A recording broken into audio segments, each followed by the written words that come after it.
Oh, okay, thank you. It's okay. What happened to your customer, ma'am? Because the customer friend. Ah, His friend is- order. Yes, maybe what's this is no good. Yes, no signal. Yes. I'm trying call and text, ma'am, but the customer is here, no response. Yes.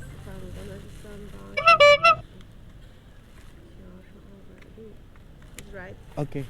Thank you. it's okay.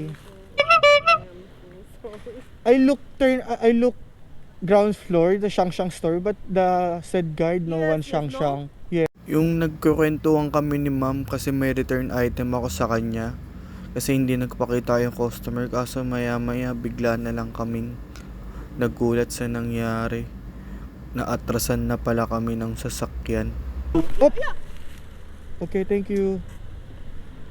Yeah, ma'am. Okay lang, sir. Ano lang naman yan eh. Kaso yung sasakyan.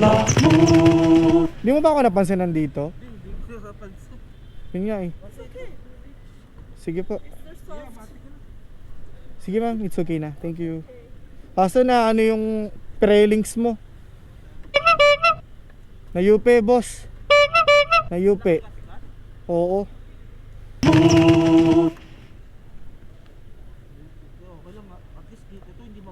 Oo, ito yung mahal.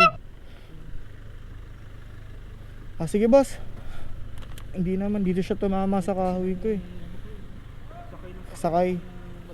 Gulat nga ako, kala ko abante ka na, umatras ka bigla. Kasi nga naglalabasan sila. Ito Yun nga. Sige boss.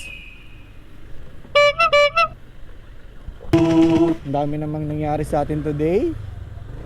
Pinag-antay na nga ako ng customer ko, nakatrasan pa ako ng sasakyan. Ay nako. Ganun pala yung feeling mga ka-hyper kapag ka na-involved ka sa isang aksidente. Hindi mo alam kung ano yung magiging reaction mo. Kasi nga nung time na yun, nagulat din ako eh. Kaya hindi ko alam kung ano magiging reaction ko eh. Pero ganun pa man, at least safe pa rin kami. Ganun lang yung nangyari.